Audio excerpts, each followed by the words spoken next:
Lideramos el camino de la opinión pública y buscamos que la cultura del debate alcance consensos y soluciones a los problemas de nuestro país.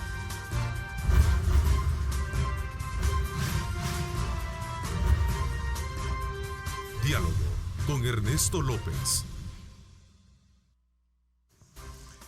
¿Qué tal? Muy buenos días. Martes 30 de junio, pues estamos llegando al final de este sexto mes del año y estamos pues ya acá, desde este otro lado de la cancha, ya para conducir la entrevista de Ernesto López. Ernesto pues continúa en su casa cumpliendo una cuarentena pues de precaución debido pues a algunos compañeros que acá en Grupo Megavisión dieron como positivos a la prueba de COVID-19.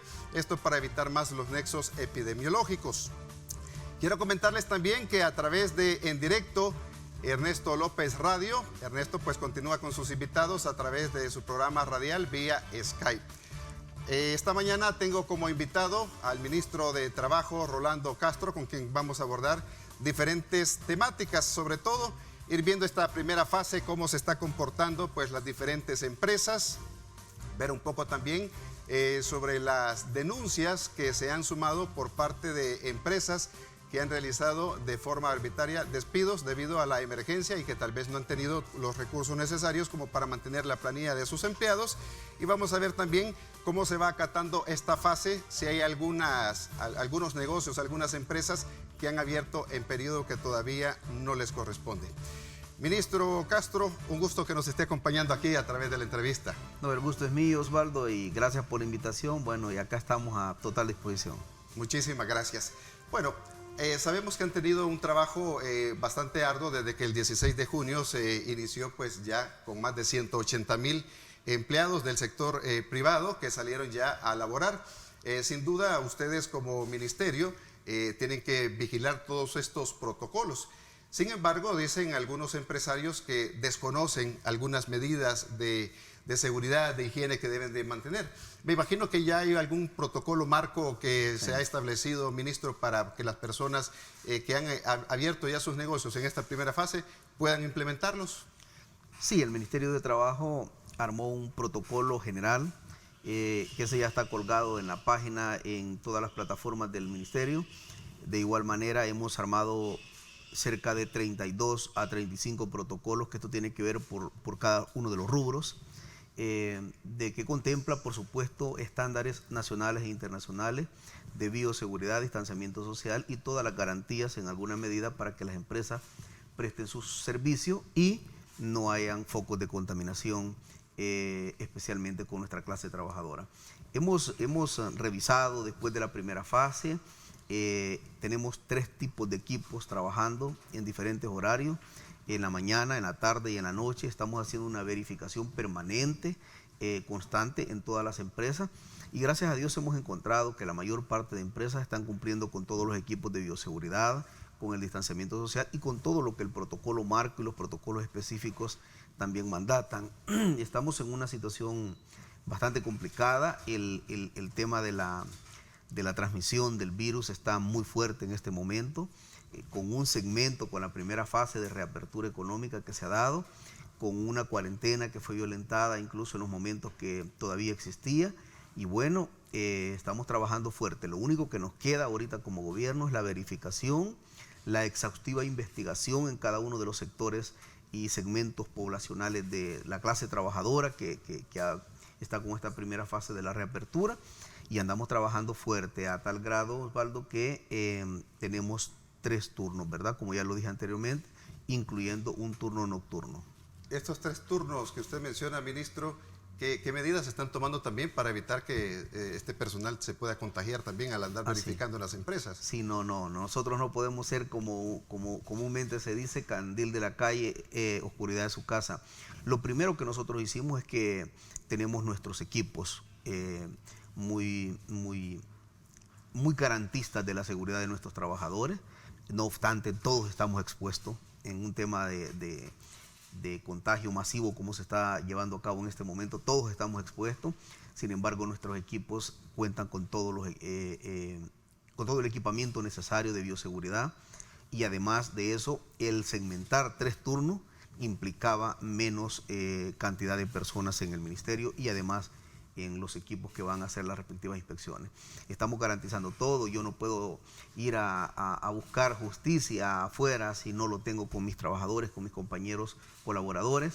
Y lo primero que hemos hecho es garantizar todas las altas exigencias de bioseguridad con nuestros equipos y posteriormente ir a garantizar eso al resto de la clase trabajadora. ¿Qué pasaría, ministro, si en uno de estos grupos detectara de que alguna empresa no está cumpliendo con todos estos protocolos? ¿Hay algún tipo de sanción? ¿Hay algún tipo de cierre de establecimiento incluso? ¿Qué medidas son las que toma el ministerio en este caso? Sí, en momentos ordinarios, en momentos normales, cualquier violación a los derechos de los trabajadores tiene faltas desde las leves hasta las graves. Pero en este caso, no cumplir una empresa con los equipos de bioseguridad, con el distanciamiento social, con todas las normas que debe de cumplir, no es atentatorio con cualquier violación laboral, es atentatorio con la salud y con la vida del trabajador. Y consecuentemente no solo con la vida del trabajador, sino que este trabajador se traslada de regreso a su casa y que puede contagiar a su familia.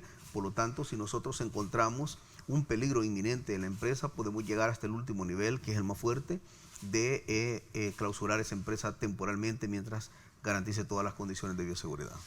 Bueno, ayer tenía como invitado yo acá en el estudio al diputado René Portillo Cuadra. Hablaba de un mecanismo 10-4, no sé si tuvo la oportunidad de conocerlo. ¿Qué opinión le merece? Que incluso fue tema de opinión en su cuenta de Twitter del presidente Nayib Bukele, que decía que el partido Arena estaba como propiciando para que las personas pudieran contagiarse y de esa forma pues morirse, ¿verdad? O sea, volviendo a sus lugares de trabajo. Yo estoy sorprendido, francamente, en lo personal. Yo vengo de las luchas populares. El doctor Portillo Cuadra en su momento incluso apoyó en términos desde su formación profesional algunas causas justas de la clase trabajadora, y la verdad me quedé anonadado, sorprendido con el planteamiento que hizo acá el día de ayer. Prácticamente esto es desde el aparato funcional administrativo, no ver al sujeto, sino ver al objeto nada más. Es ver única y exclusivamente el término de producción y de productividad empresarial por encima de la vida y de la dignidad del ser humano. Vamos a ver, usted sale a trabajar junto con su familia, con su esposa, con sus hijos, enférmese y después de que se enferme vaya a una cuarentena domiciliar, recupérese si le va bien en su casa, y si no le va bien en su casa, muérase usted y su familia, y posteriormente está en ese momento otro grupo de trabajadores resolviendo lo que usted hace a la empresa, y si ese grupo de trabajadores se enferma, nuevamente que se vaya para su casa, se contratan otros temporalmente en ese momento, recupérense si tiene suerte, tiene éxito en la casa, y si no tiene éxito, muérase también, pero hay otros resolviendo. Es única y exclusivamente la parte de no interrumpir la productividad, la producción empresarial, pero no importa a costa de qué.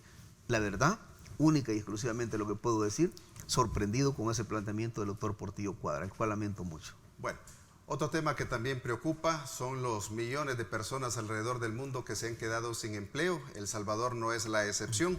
¿Cuántas personas han perdido el empleo acá en nuestro país? Los datos oficiales que ustedes manejan como ministerio, ministro. Sí, todo lo que se maneje en esto lo ha manejado FUSADES, lo ha manejado ANEP, lo ha manejado diferentes organismos nacionales. Todo eso no tiene ningún nivel de validez objetiva si no viene por la vía institucional. Nosotros todavía en este momento, Osvaldo, no tenemos un consolidado global, tenemos una proyección del costo que nos traerá el efecto de la emergencia de la pandemia, del COVID, y todavía los datos se están moviendo. Nosotros tenemos denuncias que ascienden a ya arriba de 50.000 denuncias, pero que esa denuncia está segmentada entre suspensión de contrato y otro tipo de cosas que se dan, la no entrega de equipos de bioseguridad, hacer trabajar a los trabajadores más de la jornada normal, etcétera. Pero tenemos arriba de 10.000 denuncias que nos han planteado clara y categóricamente de suspensión de contrato.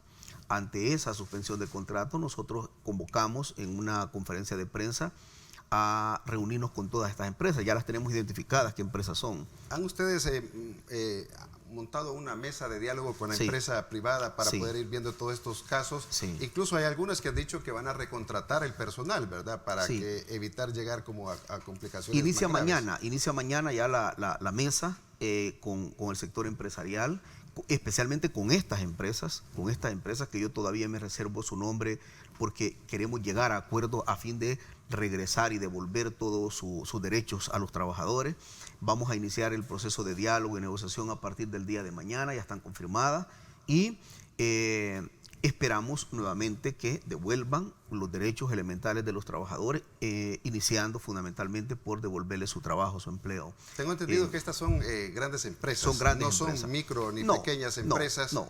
¿Qué pasa entonces con las micro y pequeñas empresas, ministro? A la cuando micro y de pequeña repente, empresa- pues, se aperturó el 16 de junio, pero ya solamente llegaron a recoger sus cositas y son empresas que cerraron prácticamente. ¿Hay algún plan que el ministerio tenga para poder generar empleos en este momento Sí, de crisis? son dos tratos distintos. Uno es la gran empresa y otra cosa es la micro y pequeña empresa. Nosotros no podemos llegar con la pistola de la legalidad a ponérsela en la cabeza a una micro y pequeña empresa que no trata de voluntad, sino de disponibilidad y de realidad financiera.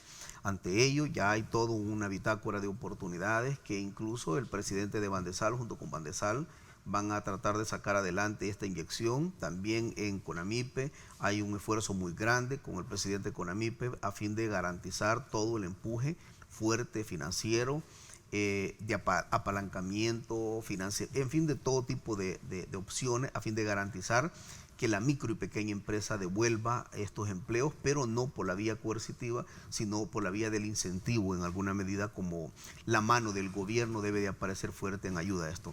Por supuesto, esto va acompañado con toda una estrategia de financiamiento nacional e internacional que está incluso en la Asamblea Legislativa y que, bueno, estamos teniendo muchas dificultades para gozar de este financiamiento.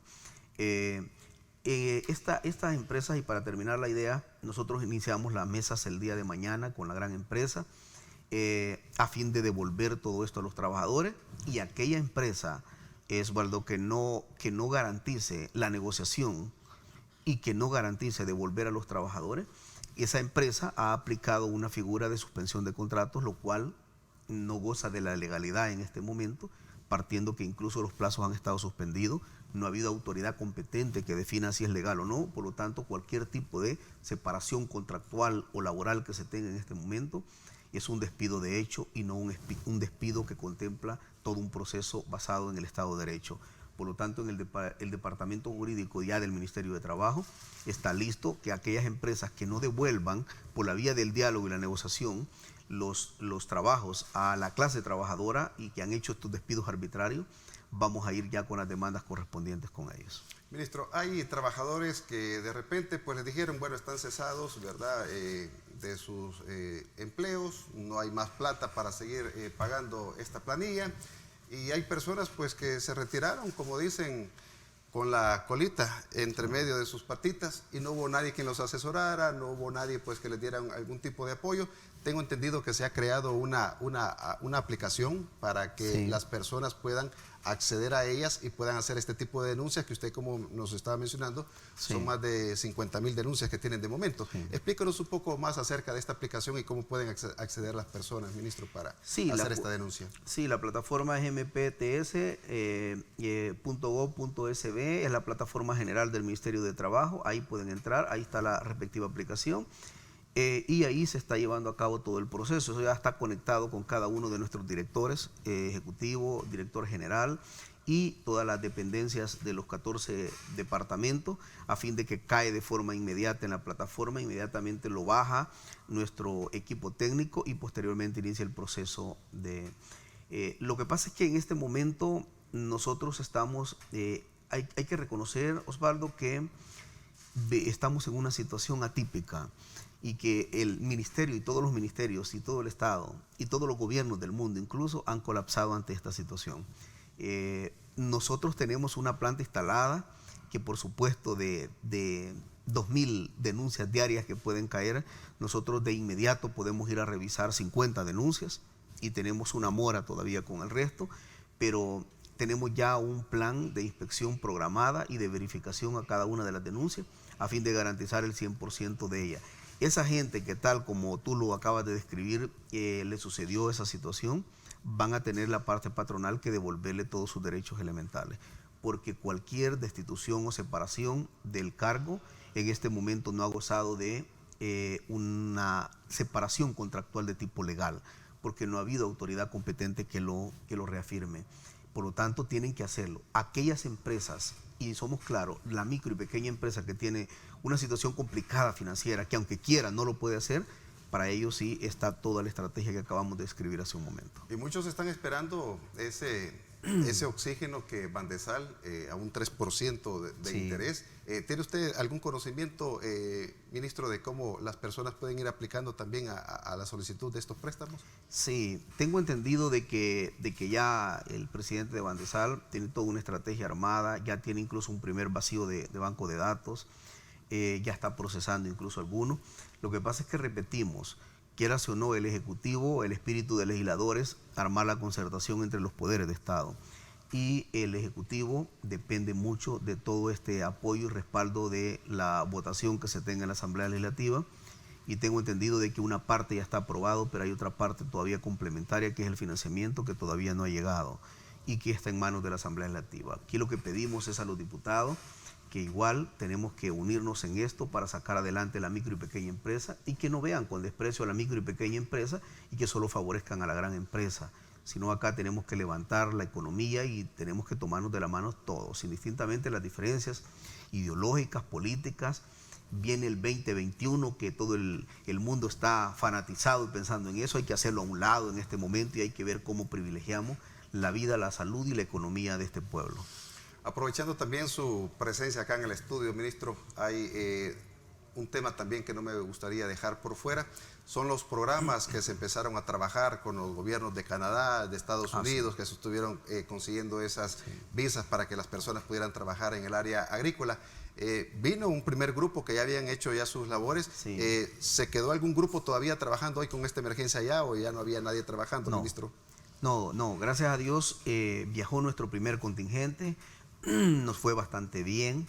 La empresa incluso que nos contrató a nuestro grupo de trabajadores nos dijo que solo era un 30% de la planta total que ellos necesitan, que nos habían contratado, pero en vista de todo el trabajo que desarrollaron nuestros compatriotas allá, nos dijeron que en esta nueva época que viene de ellos, que es cíclica, van a contratar el 100%, va a ser de mano de obra salvadoreña, porque quedaron sumamente satisfechos.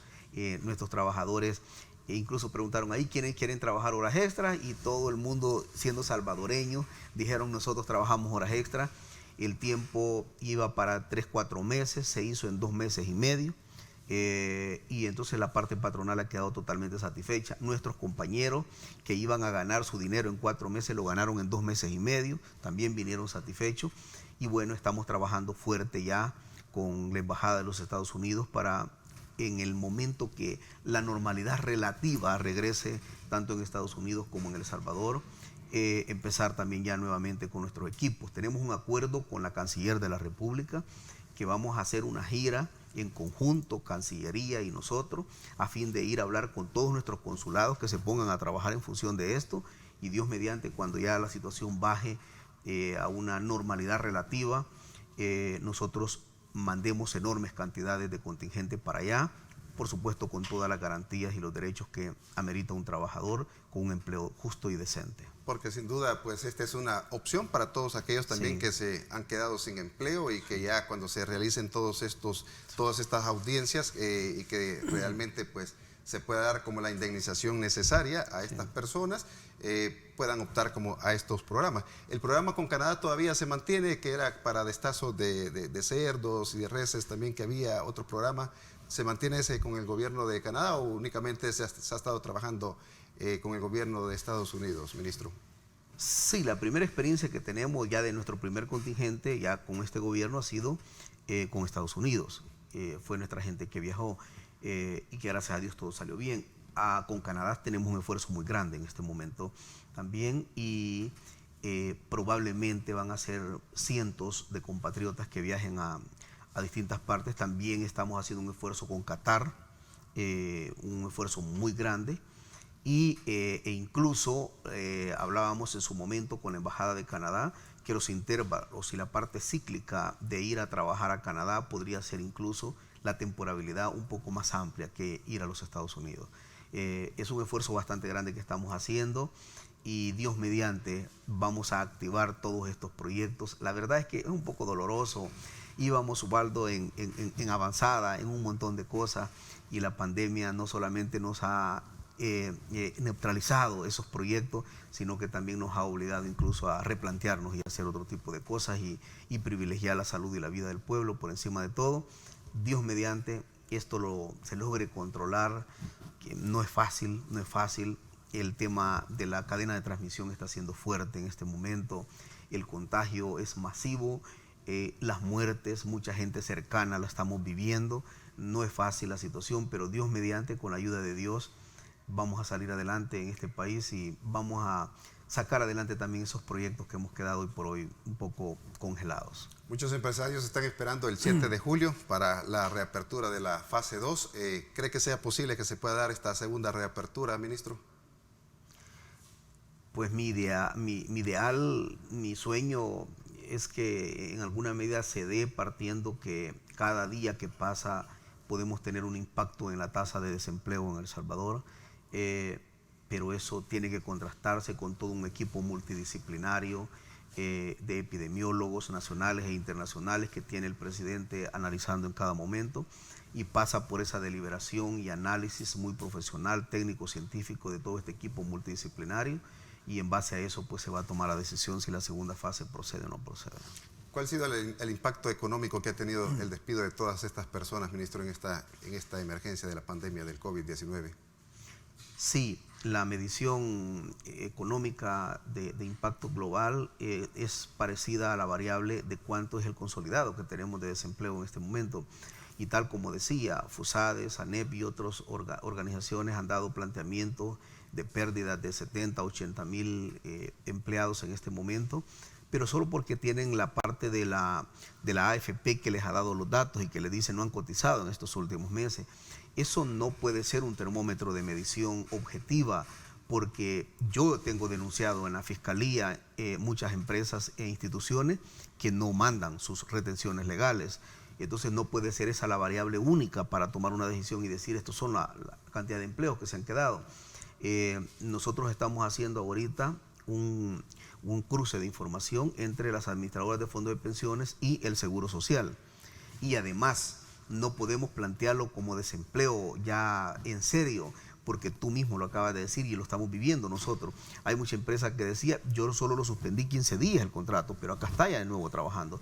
Estos que van a la fase 2 también nos han dicho, no, los que tengo ahorita son suspendidos temporalmente, los vamos a reinstalar de nuevo. Entonces todavía, Osvaldo, para nosotros como gobierno y dar posición institucional y oficial, es demasiado prematuro dar a conocer el impacto general de la emergencia del COVID, porque tampoco no tenemos todavía una medición ni una bola de cristal de decir este intervalo ya estamos en la parte intermedia o final. Estamos preocupados por el tema exponencial de crecimiento que está teniendo en este momento. Estamos teniendo ya casos positivos diarios de 200 y fracciones. Estamos teniendo una tasa de letalidad que ha crecido y estamos preocupados por esta situación. Entonces el consolidado no lo podemos dar en este momento porque todavía no sentimos si estamos a inicio, a mediados o a finales del efecto de la pandemia. Dios quiera que estemos en la parte final. Volviendo al tema de los protocolos sanitarios que las empresas tienen que ir implementando, ministro, en esta primera fase, ¿quién controla la calidad de que estos protocolos sanitarios se estén dando? Porque de repente le dice, bueno, si hay una bandeja para entrar a algún establecimiento o que le colocan algún tipo de líquido, ¿qué líquido es el que se está llevando? Hay personas que se quejan que les dañan sus zapatos, sí, que le mancharon la ropa. ¿Hay alguna coordinación por parte de alguna otra institución que el ministerio se esté apoyando para ir verificando todo esto? Y también lo que se están quejando algunos empresarios, que algunos están abusando de los precios de este tipo de mascarillas, alcohol gel y otros sanitizantes que se están utilizando para esta emergencia, ministro. Sí. No, mira Osvaldo, acá ha quedado claro cómo sale el espíritu de solidaridad de nuestro pueblo salvadoreño, pero también cómo sale el aprovechamiento de mucha gente. A mí me tocó hacer una denuncia en público incluso sobre un establecimiento comercial que se dedica a ventas de productos de canasta básica y que son los súper y que son los que han ganado en esta pandemia 3-4 veces más de lo que ganaban ordinariamente y que a ellos sí les ha ido bien en el caso de esta pandemia. Y tuve que denunciar que incluso ellos no estaban dando los equipos de bioseguridad a los trabajadores. Totalmente ingrato, injusto eso. O sea, no está bien, pero incluso aquella empresa que está golpeada, pues en alguna medida tú puedes decir, no está ganando, ¿no? Pero esta gente está ganando el triple y el doble, 4 veces más de lo que ganaba anteriormente. Y ni aún así tenían dificultades en darles un tipo de mascarilla que solo era para hacer la fachada de mascarilla, no gozaba de los estándares de calidad. Y bueno, en este tipo de cosas hacemos coordinación con el Ministerio de Salud para que sean los peritos evaluadores en el tema de calidad, de los químicos, etcétera. Y cuando eso se da, pues quien tiene que garantizar esto es el Ministerio de Trabajo. Y hoy tratamos de tener un Ministerio de Trabajo como un árbitro que en alguna medida tenga muy buenas relaciones con el sector productivo, pero que los derechos elementales de los trabajadores no están en negociación. Eso no se negocia. Los derechos elementales de la clase trabajadora no están en negociación y por lo tanto tienen que cumplir. Y estas empresas, estamos hablando de los súper, estamos hablando de este tipo de establecimientos que hoy han ganado, que les ha quedado una rentabilidad exorbitante producto de esta pandemia, son los más obligados a cumplir. Y en eso estamos siendo muy estrictos y en eso vamos a poner toda nuestra energía muy fuerte y otras empresas más a fin de garantizar los derechos de los trabajadores. Es la coordinación que se hace con salud para el tema del peritaje técnico químico muchas veces, pero ya la inspección propiamente está en manos del Ministerio de Trabajo y lo andamos haciendo fuerte. ¿Cuáles son las empresas que no han acatado, digamos, la reapertura, que tal vez les tocaba en una fase 2 o 3 y ustedes con este tipo de grupos que estaba mencionando al inicio de la entrevista, que están verificando? Hay empresas que han detectado ustedes que no deberían de estar todavía funcionando, ministro, pero a veces la misma necesidad de los empresarios, la misma necesidad de los empleados, se ven pues en obligación de abrir y aunque no estén. ¿Cuál es el protocolo que ustedes siguen? ¿Qué es lo que pasa con estas empresas que ustedes logran detectar que no deberían de estar todavía funcionando en esta fase 1? Gracias a Dios, el sector productivo de este país acató mucho lo de la fase 1 y la mayor parte de empresas que están laborando son las que están autorizadas en la fase 1. No logramos detectar, fuimos a verificar algunas denuncias puntuales que no les correspondía a unos entrar en la fase 1 y fue muy mínimo aquella gente del sector productivo que se aventó, digamos, sin la autorización gubernamental, pero está todo controlada esa situación. La mayor parte de la fase 1 son exactamente los que están funcionando, los que contempla la fase 1. Eso estamos bastante satisfechos. La segunda parte es el control y la verificación de los equipos de bioseguridad, distanciamiento social que está dando y gracias a Dios lo hemos encontrado. En algunas empresas que, por ejemplo, su infraestructura ya era difícil ampliarla, lo que han hecho es que han puesto barras protectoras y en alguna medida se garantiza que cualquier tipo de contaminación no se vaya a dar porque hay barreras protectoras en ello. La verdad están cumpliendo, la mayor parte de empresas a quienes yo les estoy altamente agradecido están cumpliendo. Y vamos con el tema de la fase 2 y Dios quiera pues que nuestro equipo multidisciplinario del gobierno, epidemiólogos y el presidente de la República definan en su momento y nosotros vamos a respaldar esa decisión cualquiera que sea. Siempre hay que dejarlo claro que para nuestro gobierno ha estado siempre por encima de todo privilegiar la salud y la vida del pueblo.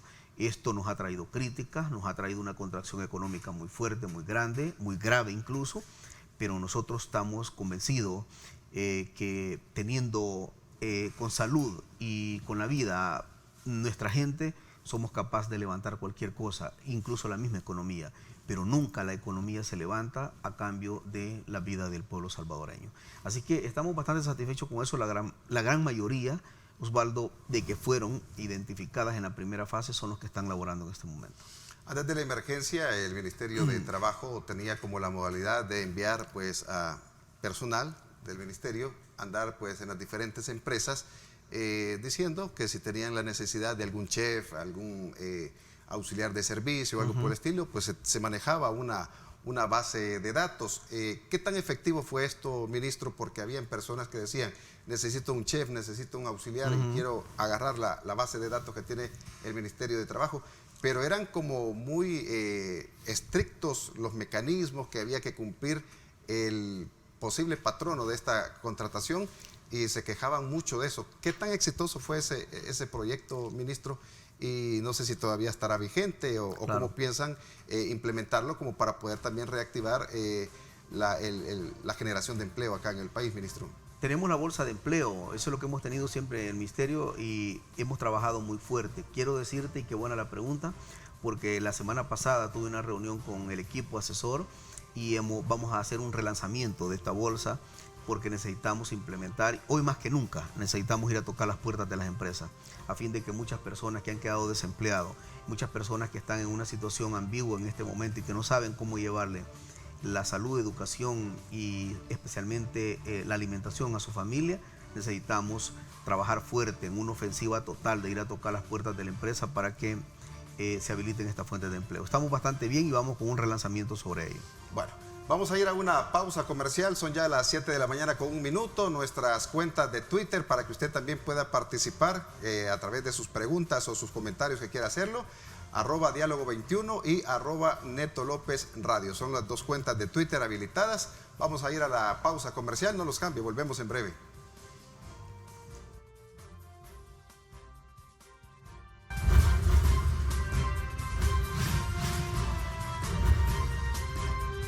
Diálogo con Ernesto López. Estás viendo Diálogo con Ernesto López.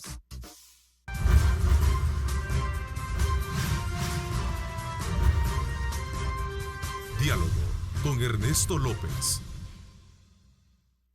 A usted que recién nos sintoniza, muchas gracias por hacerlo. Estamos con Diálogo y tenemos como invitado al ministro de Trabajo, Rolando Castro, abordando pues diferentes temáticas. Y una de esas temáticas que habíamos dejado como en el tintero y bien importante también, de esos programas que se habían venido manejando, que estaban dando mucho éxito, muchos salvadoreños que fueron a estos programas con Estados Unidos. Pero, ¿qué puertas se dejaron ya como que estábamos ya como para disparar, pero de repente se vino esta pandemia y quedaron todo pues como en proyectos a seguir? Sí. ¿Con qué otros gobiernos y qué otros programas se habían estado trabajando, ministro? Sí, tal como lo planteaba, hemos tenido ya conversaciones con Qatar, que Dios mediante vamos a abrir esas puertas. Con Canadá es muy importante el esfuerzo que se tiene también. La embajada nos ha garantizado que en alguna medida vamos a hacer un trabajo muy fuerte en el momento que ya esta situación baje, el tema de la crisis que está pasando el mundo entero. Y con Estados Unidos, que gracias a Dios ya mandamos nuestro primer contingente. Recientemente estábamos trabajando en un esfuerzo porque la parte de Alaska y todo eso necesitaba un contingente, pero se nos dificultó prácticamente por esta situación que estamos pasando y que además como gobierno necesitamos todas las garantías de bajar este tipo de crisis que está atravesando el mundo entero del COVID a fin de garantizar siempre la vida y la salud de los trabajadores. Pero gracias a Dios, en buen salvadoreño y tal como tú lo planteas, las puertas están abiertas. Y Dios mediante nomás pase esta situación y ese acercamiento y hermanamiento con estos países lo vamos a fortalecer aún más a fin de garantizar que nuestros equipos, nuestros trabajadores, nuestros contingentes viajen y de una forma justa y digna tal como la pasaron. Fue muy gratificante para nosotros hablar con los trabajadores que estuvieron en Estados Unidos y me dicen, no, la verdad, ministro, son otras condiciones. Allá se respeta el Estado de Derecho. Allá un patrono que violente, por mínimo que sea un derecho elemental de un trabajador, es la sanción mucho más fuerte que se puede esperar, a tal grado que la parte patronal está más comprometida a garantizar los derechos de los trabajadores porque resarcir cualquier tipo de daño es 50 veces más caro que cumplir con los derechos elementales de los trabajadores. Sin duda el Ministerio de Trabajo pues es el árbitro entre el patrono y el trabajador. Sí. Se daba un caso también de una aerolínea que tuvo que despedir a sus pilotos pues ante la falta de vuelos y le dijeron al personal administrativo que bueno, podían en ese momento pues presentar su renuncia, que se les reconocía su tiempo laboral, pero los que se quisieran quedar durante 6 meses no iban a percibir nada de salario. Sí. ¿Cuál es la lectura ante este tipo de situaciones así de empresas, ministro? Sí. Bueno, ha habido una queja siempre de los salvadoreños, que viajar de acá a Panamá, a Costa Rica, a Honduras, a Guatemala, a Nicaragua, a veces es mucho más caro que viajar en cualquier otra interconexión que pueda haber a nivel internacional. Y estas aerolíneas en un momento dado han tenido muy buenas rentabilidades, y que hoy, en un momento de que necesitan mandar el brazo de solidaridad a sus trabajadores, que son quienes les han ayudado a crecer fuertemente, creo que no es lo justo ni lo correcto. Precisamente esa aerolínea está convocada a una reunión y vamos a reunirnos con ellos a fin de garantizar que estos trabajadores regresen a su normalidad en el momento que sea oportuno, y además se les garanticen sus derechos elementales, sus salarios, etcétera. Y estas aerolíneas, precisamente de la que estamos hablando, si no logramos llegar a acuerdo, es más, lo estamos invitando para el día de mañana, pues entonces nos queda la otra opción. El ministerio va con todo su departamento jurídico ante los tribunales nacionales e internacionales que nos corresponda ir, a fin de garantizar los derechos de los trabajadores. Y hay una cosa, Osvaldo, y eso hay que dejarlo bien claro: este Ministerio de Trabajo no es el Ministerio de Trabajo de décadas, no es aquella cenicienta dormida, no es aquella cenicienta que en alguna medida no aparece por ningún lado. A veces bastaba un telefonazo del patrono para hablar ahí con el ministro, con alguien que tuviera importante, pero para poder solventar situaciones pero ahí laborales. Qué ilustrativo ese planteamiento, porque mientras el trabajador estaba interponiendo la denuncia, le tomaban fotografía y se la mandaban al patrono. Incluso cuando el trabajador venía de regreso a la empresa, ya le esperaba la carta de destitución, porque una llamada telefónica con el despacho ministerial se resolvía todo. Se terminó eso. Yo tengo excelente relación con la parte patronal de este país. Yo invierto enormes cantidades de horas, fines de semana, noches, estar en reuniones con la parte empresarial de este país, pero una cosa que les he dejado claro es que los derechos elementales de la clase trabajadora no están en negociación. Y conmigo van a estar bien, no que me traten bien a mí. Se los he dejado claro, conmigo van a estar bien en el momento que respeten los derechos elementales de los trabajadores. Se terminó esa parte cíclica, negra e histórica de la clase trabajadora en el Ministerio de Trabajo. Se terminó. ¿Hay empresas o instituciones que ya haya habido una, diga un tribunal, bueno, hay que hacer esto y todo, y haya habido desacato por parte de algunas empresas y todo, como para que usted diga de que se acabó ese tipo de situaciones acá en su ministerio? Y en los tribunales ya derrotamos a 2 transnacionales incluso, ganando en favor de los trabajadores. Transnacionales que nos llegaron a plantear que tienen 3, 4, 5 bufetes jurídicos listos para actuar, y yo les dije, pues mire, tengan 10 corporaciones que quieran tener, nosotros los vamos a derrotar en los tribunales, y gracias a Dios lo logramos, lo derrotamos en los tribunales. De igual manera estamos enfrentando problemas con algunas alcaldías. San Salvador la tengo denunciada en la Fiscalía General de la República por apropiación indebida, malversación de fondos, partiendo de que tomaron el dinero de los trabajadores y no se los han pagado.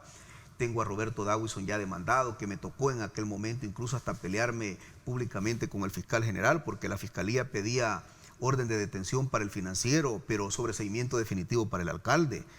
Y yo dije, eso es ilógico, porque un tesorero depende de un alcalde. Además, el Código Municipal plantea que judicial y extrajudicialmente quien representa a la alcaldía es el alcalde.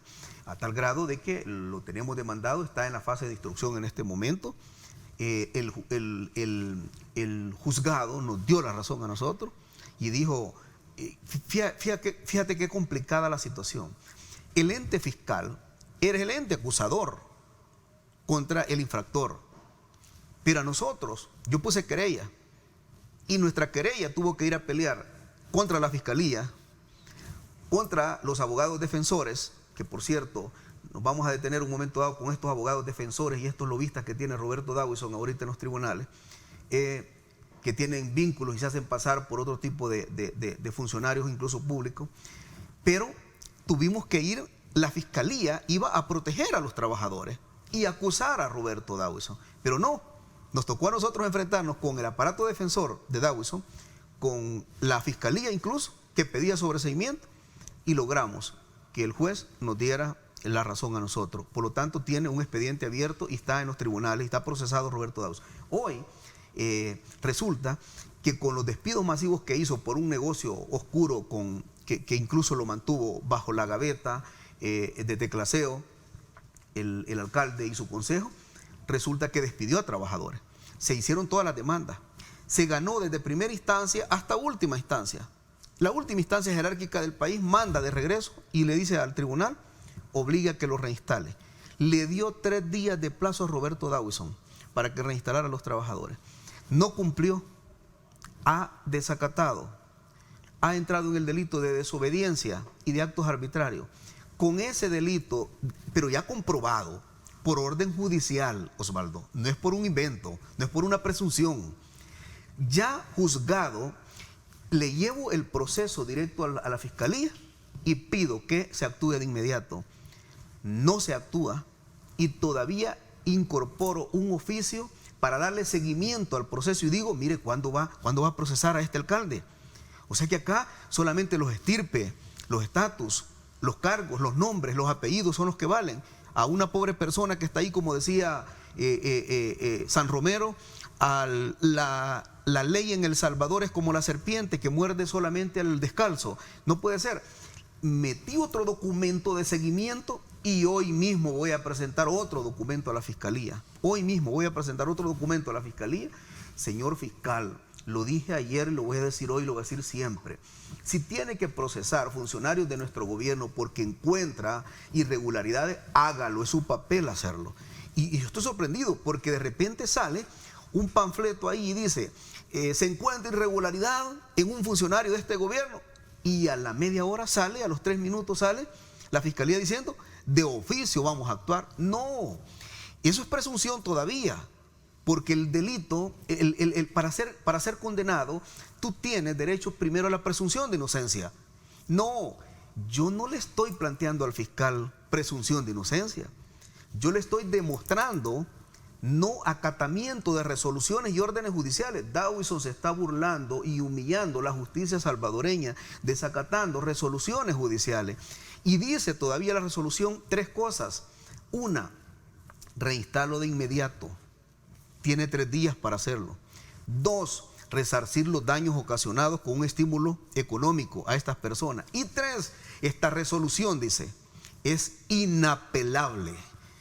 Ya subió arriba, ya bajó y ahora dice, acátelo ya. Y venciendo los 3 días de plazo, no lo ha hecho Dawison, no lo ha hecho su consejo. Y no el fiscal lo procede. Acá no es presunción de inocencia. Le he demostrado a la fiscalía. Y por eso es que yo pido. Yo creo, Osvaldo, que el señor fiscal probablemente está con las manos atadas. Porque yo creo que esas estructuras y esas mafias todavía de Douglas Meléndez siguen manejándose en la fiscalía. Y a lo mejor el fiscal esté atado. Es mi beneficio de duda que doy al fiscal actual. Porque yo creo que el fiscal puede actuar.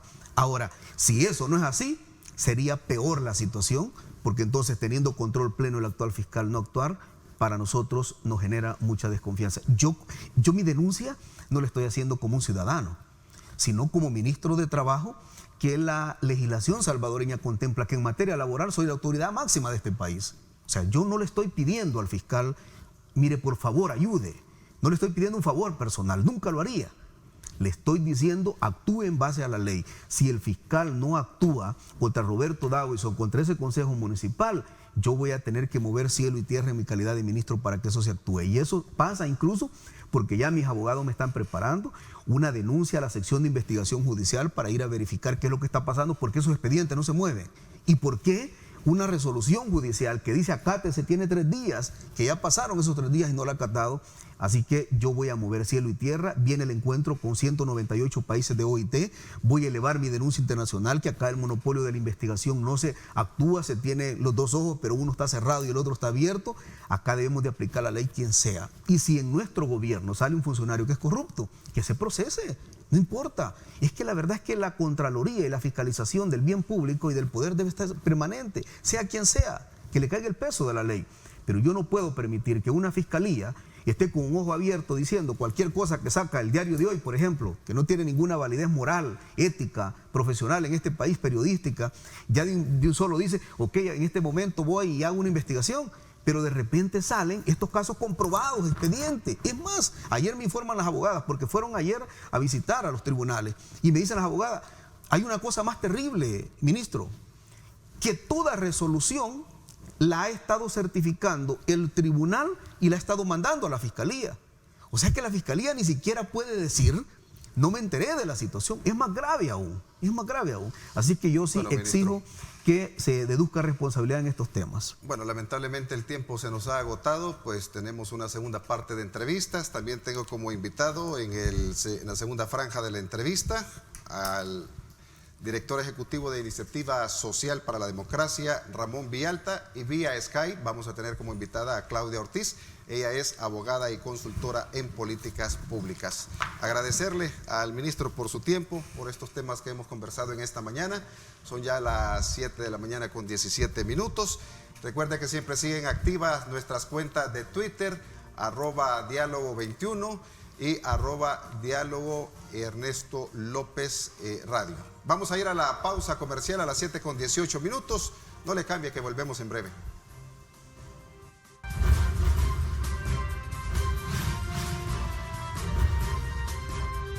Diálogo con Ernesto López. Estás viendo Diálogo con Ernesto López.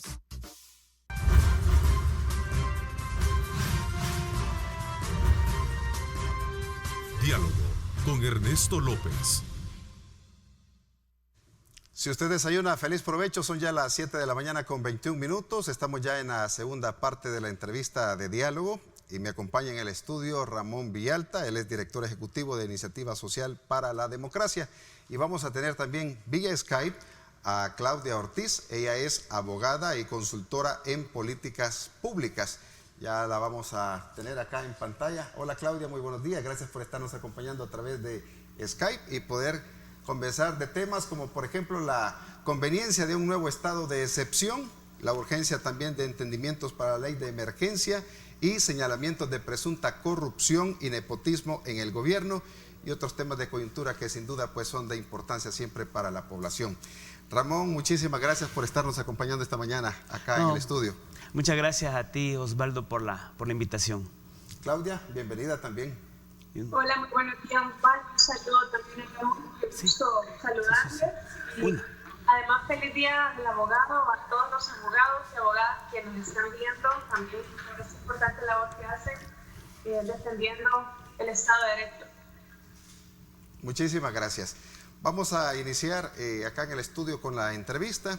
Vamos a platicar un poco acerca de la Comisión Política de la Asamblea Legislativa, que ayer empezó a escuchar a diferentes actores de la sociedad, organizaciones, todo para poder demostrar pues ante la Corte Suprema de Justicia, ante la Sala de lo Constitucional, que realmente un estado de excepción, ¿verdad? Un estado tiene que ser realmente sustentado pues bajo la política y el marco legal y jurídico para poder ser aprobado. De lo contrario no va a ser aprobado, pero se lamentaba ayer la presencia del ministro de Salud, Francisco Alaví, y de la directora del Seguro Social, que no llegaron. Incluso dijo el diputado Mario Ponce, el presidente de la Asamblea, que los esperaban para este día, porque si el mismo Ejecutivo ha solicitado, ¿verdad?, este estado de excepción y que no llegaran, pues en esta primera charla que se iba a tener el día de ayer, pues estaban pues como con ningún plan todavía como lo habían hecho anteriormente, que no hay planes muchas veces como para poder sustentar ante la sala este tipo de peticiones. ¿Cuál es su lectura al respecto, Ramón, sobre esta conveniencia de un nuevo estado de excepción? ¿Sería realmente conveniente para nuestro país? Sabemos que sí se van disparando pues las cifras, ¿verdad? Es inevitable. Sí. Bueno, las cifras obviamente muestran que hemos subido en términos de positividad de muestras, de 2 habíamos subido a 4, pero ya en los últimos días hemos estado en el 9 y ya el día de ayer hemos subido del 10% de positividad. Eso es importante señalarlo porque la positividad global es de 3.96, pero la positividad diaria ahora ya la tenemos en 10.28%. Eso indica de que sí estamos creciendo. Esto obviamente con datos únicamente de las pruebas que se están realizando, que son significativas, pero que muchas familias están señalando la afectación por la enfermedad sin que necesariamente estas personas estén siendo como tal registradas. Eso, digamos, una realidad. Obviamente un estado de excepción se aplica en una condición cuando la sociedad y el Estado se encuentran en una condición de riesgo, en una condición de amenaza. Y en condiciones de emergencias provocadas por fenómenos de carácter natural, un terremoto, una inundación, esos, condiciones de estado de excepción se imponen cuando se está generando vandalismo, violencia, y que hay que detenerlo y que hay que controlarlo. Y obviamente el estado de excepción lo que implica es la suspensión de determinados derechos constitucionales y el uso de determinados instrumentos de fuerza para poder hacer valer y recuperar el control en una zona en la que se ha estado perdiendo el control. En una situación como la que nosotros vivimos, que es una pandemia, es un hecho más de salud, que a la fecha no ha generado violencia o actos, o ni tan siquiera con actos de violencia, de vandalismo en El Salvador, hay que entonces entender que lo que se busca es cómo detener al enemigo público, que es en este caso la pandemia, la enfermedad, y no actos, no personas generando actitudes violentas o actos violentos. En este sentido, dado que se trata entonces de la enfermedad, vale la pena, y desde mi profesión como trabajador social que soy, pues a mí me encanta pues obviamente revisar los datos, y uno pues entiende que los datos tienen que ser analizados para poder tomar medidas determinadas. Cuando he revisado los datos, y al día de hoy, hasta el día de hoy, más de 200 municipios los que están afectados, pero el 50% de los casos se encuentran concentrados en 9 municipios. Eso significa, y de los 9, 6 son de San Salvador, más Santa Tecla, Santa Ana y San Miguel. Esto significa que es en realidad en las ciudades más pobladas donde estamos teniendo la problemática más compleja de la pandemia. Y en 31 municipios se concentra el 75%. Y esto vale entonces que se amplía un poco, casi todo San Salvador ya aparece allí en este 75%, y tenemos, digamos, de 1 a 10 casos, un total de 134 municipios. Entonces, cuando uno comienza a hacer este análisis de datos, de cómo se está comportando, hay que tener muy en cuenta que en muchos casos los estados de excepción se imponen no a escala nacional, sino que se imponen a una escala en donde la afectación se está desarrollando o donde hay más riesgo de que la afectación se puede dar. Y en este caso habría que revisar entonces si un estado de excepción conviene a escala nacional o conviene focalizarlo mucho más en donde la pandemia está teniendo mucho más efectos. Entonces, creo que estos son elementos que son claves siempre tenerlos en cuenta. Lamentablemente, lo que pasa es que este debate se da en medio de una coyuntura preelectoral, y eso está determinando, influyendo bastante la discusión política que hay alrededor de la necesidad o no de establecer un estado de esta naturaleza, que implica obviamente la excepción de varios de los derechos, especialmente el de la libertad de la movilización. Y obviamente el debate se enrumba mucho a los miedos que existen en torno al abuso del poder que puede darse en la aplicación de las medidas de excepción que se vayan a desarrollar. Pero como digo, está como muy sobredeterminado por este ambiente preelectoral en el marco de partidos políticos que vienen de haber sido golpeados duramente en la elección 2019 y de partidos que tuvieron pérdidas significativas en las elecciones de 2018, y que es importante buscar la manera de cómo recuperar, y en el marco de esta pandemia se convierte también en una especie de oportunidad de poder recuperar confianza o de poder recuperar base que se ha perdido. Y lamentablemente no debería de ser la preocupación de los partidos políticos, sino fundamentalmente la preocupación, como he señalado, a partir de un análisis de datos que nos pueda indicar cómo poder tomar decisiones y tomar medidas que sean garantías prevenir el desarrollo del contagio y garantizar los ingresos y la seguridad alimentaria de las familias que ya está siendo duramente golpeado. Algo que sí está muy claro es que definitivamente se necesita pues que se pueda dar un mecanismo de regulación para evitar pues más contagios de COVID en nuestro país. Es una realidad. No es que muchas veces, como dicen las personas, es algo que se inventan los gobiernos o quieren andar asustando a la gente con el petate del muerto. Es una realidad definitivamente, pero hemos visto también cómo se han vetado y superado vetos también de decretos, ese estira y encoge, y muchas veces el problema que tienen los partidos políticos de que puede pasar factura para el próximo año, muchas veces no determina. Ustedes como Iniciativa Social para la Democracia, en dado caso que no se llegara a aprobar, digamos, este estado de excepción que está solicitando el Ejecutivo, ¿qué proponen ustedes más o menos como un mecanismo de regulación que pudiera tener el gobierno como para evitar más contagios de COVID-19? Uno, sobre la base de los datos que he planteado, implica tomar medidas que garanticen prevenir el desarrollo del contagio. Implicaría, por ejemplo, cómo yo protejo zonas territorialmente hablando, como Morazán, para decir que no ha mostrado un crecimiento. Han pasado prácticamente 3 meses en el caso de Morazán y ha tenido un comportamiento bastante estable hasta llegar ahora, me parece que a 21 casos. 21 casos. Y esa significa de que Morazán debería de tener como un cerco para precisamente evitar que el contagio se traslade a esa zona. Hay, como decía, esta cantidad de 137 municipios más o menos que tienen casos de 1 a 10 y estos deberían de tener un tipo de medida diferente para que, digamos, las personas no se vean afectadas social y económicamente. Es que de lo que se trata aquí no solo son medidas de garantizar que las personas se encierren. Yo creo que en San Salvador está ocurriendo un fenómeno. Muchas familias se están autoencerrando.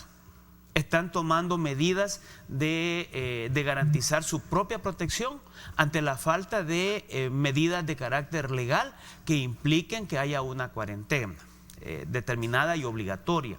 En este sentido, muchas familias sí lo están tomando, porque están viendo el riesgo inminente y a partir de los ejemplos, porque resulta que ahora no era lo mismo cuando le contaban a uno el COVID y se murió, a que ahora quien se murió es una persona conocida, es un familiar, es una persona muy cercana. Entonces ya las familias están teniendo otro comportamiento. Claro, esto ocurre, como he dicho, en las grandes ciudades, San Miguel, Santa Ana, Santa Tecla, San Salvador, el Gran San Salvador. Y aquí yo sí creo que vale la pena tomar medidas de una manera distinta a medidas que se deben tomar en aquellas regiones en donde la afectación no está teniendo el mismo nivel de gravedad ni está teniendo el mismo comportamiento de crecimiento. Como digo, el caso Morazán no ha tenido un crecimiento constante. El caso de San Salvador ha tenido un crecimiento constante. Esto quiere decir que aquí está ocurriendo algo y que deben de tomarse medidas mucho más drásticas a efecto de garantizar y prevenir que el contagio se siga desarrollando. Entonces, para nosotros no solo se trata de la discusión en realidad de tomar medidas de excepción. Creo que a lo mejor no haría falta, si se logra tener una buena ley que garantice que las personas puedan cumplir de forma debida una cuarentena que garantice que efectivamente los contagios se van a prevenir, teniendo clarísimo algo: el contagio no lo vamos a detener tan fácilmente, el contagio va a continuar, ese va a continuar. Vamos a ir a una pausa comercial. Cuando regresemos, después de la pausa, vamos a estar conversando con Claudia Ortiz. Ella es abogada y consultora en políticas públicas, para que hablemos también acerca de la urgencia de un entendimiento para poder crear una ley de emergencia y no poder llegar a un estado de excepción. Esto y más cuando regresemos. Son ya las 7 de la mañana con 34 minutos.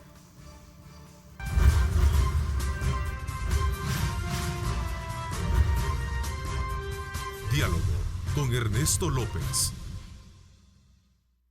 Estás viendo Diálogo con Ernesto López.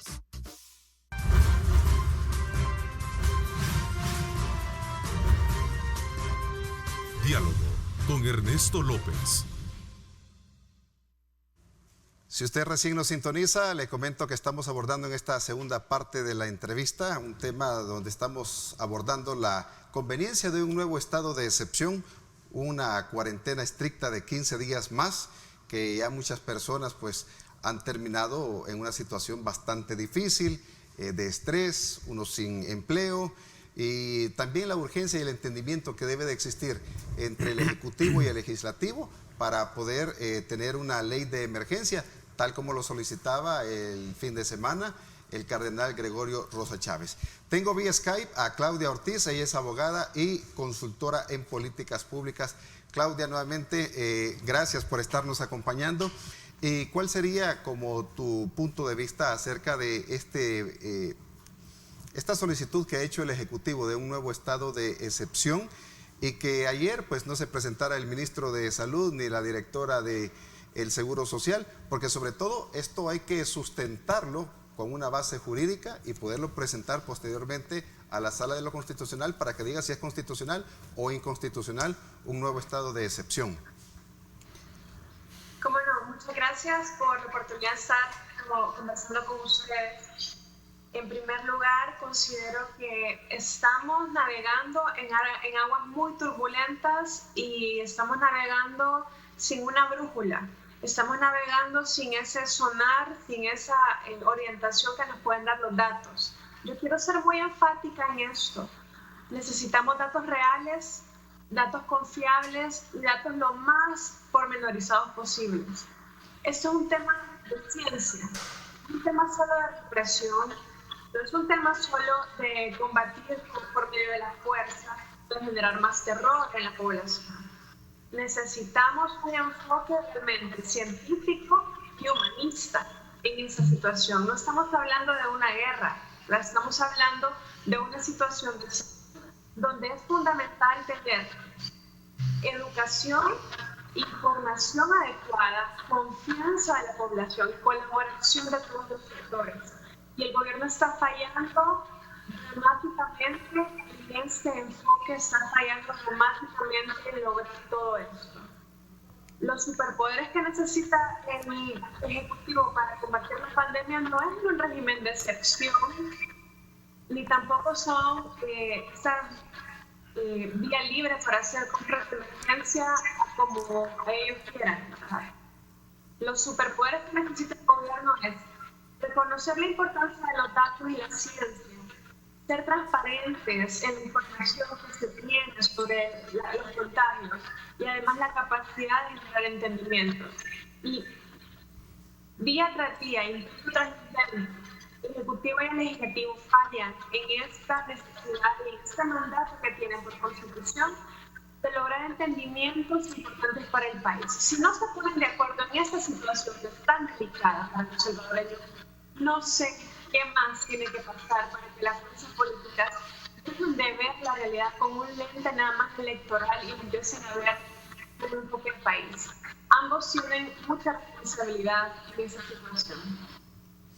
Combatir el coronavirus en nuestro país no es un tema, como ya lo decía, de represión. Es un tema que y además hay que verlo con realismo, ¿sí? No podemos estar en dos extremos irreconciliables como eso. Cuarentenas a veces que se han planteado de manera indefinida, esperando que haya una vacuna incluso. Ese es un extremo que el país no puede asumir. Y el otro extremo es una reapertura económica nada más basada en fechas hacia adelante sin ningún tipo de sustento científico. En el tema del sustento científico es el Ejecutivo el que tiene toda la responsabilidad. Yo he solicitado al Ministerio de Salud información de cómo se están haciendo los registros, cuáles son los lineamientos para esto, quiénes son los funcionarios responsables de garantizar que los datos sean reales. Al momento, el día de ayer me contestaron y me han sepultado bajo un montón de información que con mi equipo estamos analizando para ver si realmente el Ministerio ha logrado responder preguntas respecto a la veracidad de los datos y la manera en la que se están registrando. Y qué bueno que el tema, esa solicitud de información la hice el 12 de junio y he tenido ayer la respuesta que estamos analizando para ver qué procede ahora legalmente. Y hasta ahora el tema es seguridad pública, cuando debía estar desde el principio. Necesitamos datos y más datos. No podemos tomar decisiones. Combatir el COVID-19 en el país es como ir navegando entre un risco y un acantilado. Necesitamos poder ir balanceando entre reaperturas intermitentes y tal vez cuarentenas intermitentes. Es lo que está diciendo a nivel mundial. Esto está apenas comenzando. No puedo creer que la Asamblea del Ejecutivo tenga la conciencia de ver que no va a ser ni la primera ni la última vez que se van a sentar con la necesidad de tomar acuerdos. Yo no puedo creer que el presidente no tenga eso presente y que en lugar de alimentar una relación de buena fe y con los buenos oficios para poner lo mejor de su parte y así mismo la Asamblea, para poder poner sobre la mesa los datos, para poder poner sobre la mesa las debilidades y las necesidades que tenemos y poder así empezar a confiar y empezar a trabajar en conjunto. No puedo creer que se esté haciendo todo lo contrario. Creo que es positivo el hecho que se estén escuchando a otros sectores. Solo quiero terminar con esto, porque esta es una decisión que no es solo de una persona o de un órgano del Estado ni de dos. Este es un tema social, este es un tema donde todos tenemos que estar de acuerdo, todos tenemos que estar conscientes, porque implica una cuota de responsabilidad de cada una de las personas que integran este país. Tú mencionaste una palabra bien clave, Claudia, la transparencia, y muchas personas, bueno, y lo hemos visto también como la Fiscalía, la misma Corte de Cuentas, diciendo de que hace falta información para ir transparentando cada una de estas inversiones que hace el gobierno con hospitales, compra de equipo de bioseguridad, etcétera, etcétera. Incluso que también los mismos diputados superaron un veto debido a que estábamos a punto, decían los diputados, de poder llegar a un acuerdo entre el Ejecutivo y el Legislativo, pero el tema de la transparencia fue lo que no permitió que pudiéramos tener como ese consenso. Y como tú bien lo dices, si no hay algo que se pueda demostrar de manera científica, de manera pues de acuerdo a la legalidad y a la constitucionalidad, pues no va a pasar ese estado de excepción que está solicitando pues el Ejecutivo definitivamente. Tú que sos experta en cuestiones de políticas públicas, ¿consideras que está manejando bien o está manejando mal las peticiones o los planes que lo ha dicho el mismo presidente de la Asamblea Legislativa, Mario Ponce, que cada vez que llega el Ejecutivo o el Consejo de Ministros a hacer una solicitud, nunca llevan un plan en su mano y que incluso hasta el ministro de Obras Públicas la vez anterior lo que mandó de proyecto fue una captura de pantalla? ¿Cómo ves tú que está manejando el gobierno esta situación? Tú que eres experta en cuestiones de políticas públicas, Claudia. La captura de pantalla, Osvaldo, era el informe que el Ministerio de Obras Públicas estaba rindiendo sobre la ejecución de los fondos del Hospital de Cisco y otra serie de contrataciones y suministros que se estaban haciendo alrededor de la emergencia. Y entonces ya tuvimos un estado de excepción. Ya tuvimos un estado de excepción bastante duro, bastante fuerte, que tuvo costos importantes. No solo costos económicos, que a lo mejor podrían incluso decir que es lo de menos, aunque ya sabemos que no necesariamente algo que se debe despreciar. Pero quiero decir, hubo costos de vidas humanas, hubo costos de personas que fueron baleadas por la policía, hubo costos importantes en términos de la certidumbre y la sensación de seguridad de las personas. Y el Ejecutivo no estuvo a la altura para honrar ese voto de confianza que le dio el país a través de la Asamblea Legislativa para que ese estado de excepción tuviera efecto. En ese contexto sucedió lo del Senade, ¿verdad? En ese contexto también vimos muchos abusos de poder, por lo cual tenemos que otro estado de excepción realmente no es necesario, sino más bien con base en los datos focalizados. También coincido en que hay una tendencia que se repite en los representantes del gobierno, por lo cual no hay una capacidad de presentar una planificación. Estamos improvisando, como si fuéramos improvisando el show del día, y eso es grave. Bien, Claudia, vamos a seguir más adelante. Estamos teniendo problemas con tu audio para que se escuche muy bien. vamos a ir a una pausa comercial. Cuando regresemos vamos a seguir abordando también estos señalamientos de presunta corrupción y nepotismo dentro del gobierno. Y vamos a ver otros temas de coyuntura también que nos interesa a todos los salvadoreños. Son ya las 7:45. Volvemos después de la pausa.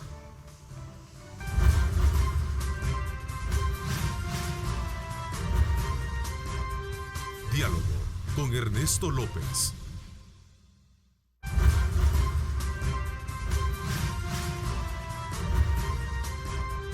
Diálogo con Ernesto López.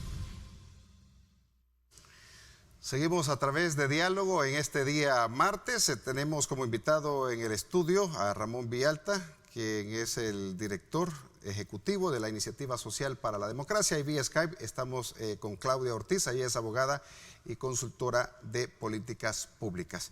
Bueno, me gustaría que abordáramos algo, Ramón, también el tema del nepotismo, de la transparencia que se ha estado solicitando, no solo en este gobierno, sino que en todo gobierno, porque sabemos que son nuestros impuestos, el dinero que nosotros aportamos, que es el que está en juego.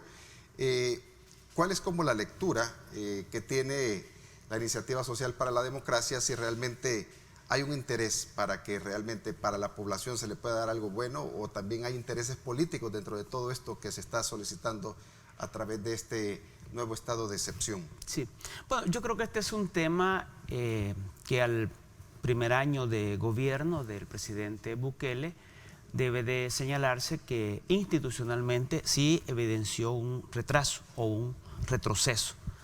Desaparecer las instancias institucionalmente hablando que se hacían cargo de poder garantizar lineamientos, medidas, prácticas que garantizaran a la población el acceso a la información, que garantizaran a la población las rendiciones de cuenta, y obviamente aunque nunca se estuvo a satisfacción de las acciones de rendición de cuenta que se realizaban anteriormente, lo cierto era que era una buena práctica porque garantizaba en alguna medida que la población tuviera acceso a alguna información de lo que estaba ocurriendo. Por supuesto que deben de incluirse también en esto medidas que combatan la corrupción o que prevengan la corrupción, ¿verdad? El tráfico de influencia, el nepotismo, etcétera, que son prácticas que lamentablemente por los rasgos de esa cultura autoritaria que sigue prevaleciendo en nuestro país, sigue teniendo esos comportamientos en distintas, no solo en el órgano ejecutivo, esto ocurre en las distintas instancias del Estado. Y obviamente el hecho de no tener las instancias adecuadas, correspondientes, que contribuyan a ejercer ese control y a dar seguimiento y a prevenir que este tipo de situaciones ocurran, nos vamos a seguir encontrando con este tipo de señalamientos que se alimentan fundamentalmente mucho más cuando estamos viviendo una situación particularmente de emergencia, en la que se genera una importante inversión en distintos ámbitos, desde la compra de los alimentos, la compra de los medicamentos, la compra de las mascarillas, la inversión pública en la construcción de nuevas obras, etcétera, etcétera. Y en la medida que no hay una información disponible claramente de cómo se está utilizando esos recursos y de mantener información, datos, bases de datos a la que la ciudadanía y en general la sociedad civil pueda tener acceso para poder bajar esa información, para poder tener información que pueda ser analizada, comprendida y poder uno generar análisis y una opinión crítica respecto de lo que puede estar ocurriendo. En la medida que esa información no está disponible, obviamente vamos a tener este tipo de señalamiento. Y yo creo que es importante en el tema del nepotismo, que sí debe de ser revisado, y por el gobierno debe de ser revisado, porque este tipo de prácticas, como usted lo ha señalado, no es propio de este gobierno, sino ha sido una actitud y un comportamiento y una práctica en los gobiernos anteriores, pero esto es algo que no debería de seguir ocurriendo. Y obviamente si hay un señalamiento, lo que corresponde al funcionario público no es molestarse porque le están haciendo un señalamiento. En realidad la actitud y la obligación, porque esto es una obligación de un funcionario desde el punto de vista de la construcción democrática, es que debe de rendir cuenta y debe de justificar y debe de explicar si efectivamente se está haciendo uso del espacio de poder que tiene para estar generando beneficios a familiares o no. Y demostrar que efectivamente esto no está ocurriendo. Y si está ocurriendo, como ocurre en muchos países desarrollados, cuando a un funcionario público se le hace este tipo de señalamiento y se evidencia este tipo de comportamiento, también el funcionario o renuncia de su cargo o reconoce el error cometido, como ya ha ocurrido en muchos países cuando este tipo de señalamiento se ha dado. Entonces, no se trata de molestarse, se trata de reconocer que es una obligación que tiene el funcionario de tener que rendir cuenta, de tener que justificar sus decisiones ante la población y obviamente de garantizar que el uso de los recursos públicos debe de estar en el mayor máximo de disponibilidad para que la población esté enteramente y satisfecha de que se está utilizando apropiadamente los recursos. Este es un comportamiento que se ha venido reclamando y, como señalo, en la medida que institucionalmente se debilita el área de transparencia y el área en la lucha y prevención contra la corrupción, obviamente podemos llegar a tener este tipo de comportamiento. Por supuesto que debe de ser investigado todo acto que implique que se está haciendo uso indiscriminado o abusivo de los recursos del Estado. Algo que también se está evidenciando, pues no solamente estos presuntos actos de corrupción y de nepotismo, es también que la campaña electoral pues prácticamente como que sigue, no de manera oficial, pero sí de manera pues disfrazada. Ya veíamos como Mario Durán decía que tenía interés por competir por la alcaldía de San Salvador. Anoche el secretario privado de la presidencia, Ernesto Castro, anunció en sus redes sociales su intención de buscar también la candidatura a diputado por San Salvador por el Partido de Nuevas Ideas. Y así también otros de otros partidos políticos. ¿Cuál es tu opinión al respecto, Claudia, sobre esta situación que estamos viendo? Una situación de emergencia, pero que también aprovechan los funcionarios para poder meter ahí su cuñita de su interés por participar también para el próximo año pues en algún cargo. En lugar de la corrupción, no es por nada, pero sabíamos que esto iba a pasar, porque en la forma en la que se ha organizado el gobierno actual, la administración actual no está dispuesto para que existan conflictos de intereses al haber demasiadas personas con vínculos familiares y personales cercanos en el mismo círculo de toma de decisiones. Además, porque constantemente se está quitando la importancia que tiene a la institución, se han despreciado las reglas, se han despreciado los procesos, se busca siempre pasar por encima. Yo creo que es importante decirlo, que es cosa importante, si no veamos lo que pasó y lo que está pasando en el asilo Sara. Se toma una decisión de no darle acceso de salud a esos ancianos y tomarlos como personas que son responsables, argumentando que los hospitales están saturados cuando hay un hospital que supuestamente existe, el hospital de favor, para atender esa sobredemanda que va a tener el. Y en el tema de la campaña adelantada, pues tengo que decirlo con todas las letras, es campaña adelantada.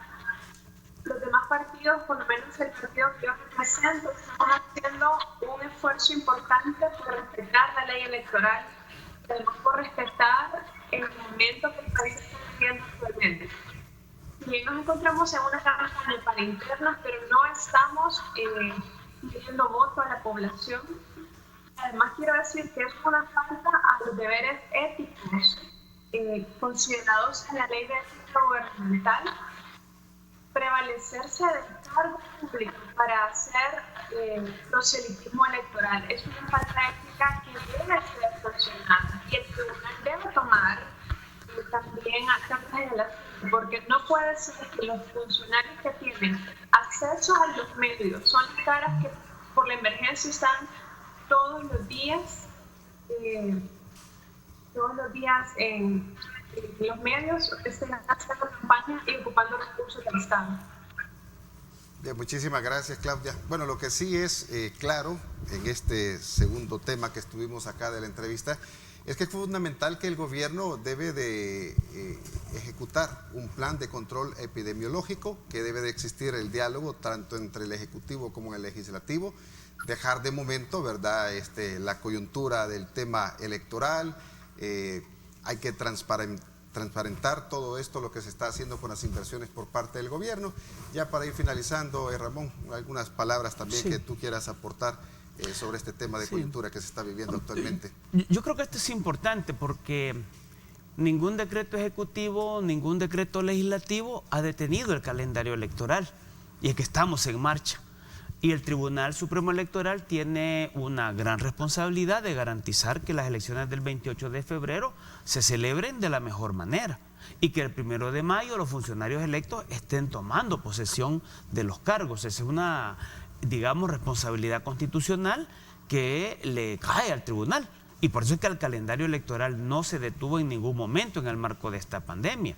Y en el marco de esto se generan otro tipo de conflictos, porque la Sala de lo Constitucional, si bien ha estado actuando de forma muy oportuna en la tutela de los derechos en materia de salud, ha descuidado la tutela de derechos en materia electoral y especialmente derechos políticos. Los candidatos no partidarios pueden verse duramente afectados si la Sala de lo Constitucional no genera el control constitucional de seguimiento al cumplimiento de sentencia por la reforma que generó la Asamblea Legislativa en junio del año pasado. Es decir, ya tenemos un año y la Sala no se ha pronunciado. Está afectando gravemente ya a estas alturas el derecho del sufragio activo y pasivo de los salvadoreños del exterior. Desde el 3 de... O sea, la Sala de lo Constitucional tiene por obligación dar seguimiento al cumplimiento de sentencia.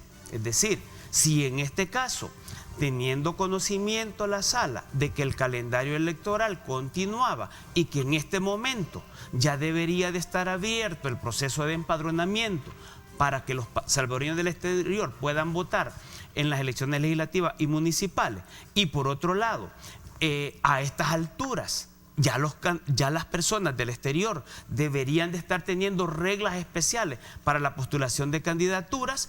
Obviamente, al no haber generado su opinión y haber garantizado que la sentencia se cumpliera, sí está generando ya graves daños en los derechos políticos de los residentes del exterior. Bien, muchas gracias, Ramón. Lamentablemente el tiempo se nos ha agotado. Ese es otro tema de discusión para otro día. Vamos a dejarlo también en agenda. Agradecer también a Claudia Ortiz, abogada y consultora en políticas públicas, y a Ramón Villalta, director ejecutivo de la Iniciativa Social para la Democracia, por habernos acompañado en este segundo bloque de la entrevista.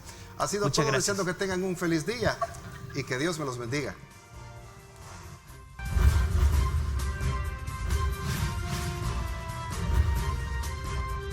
Diálogo con Ernesto López.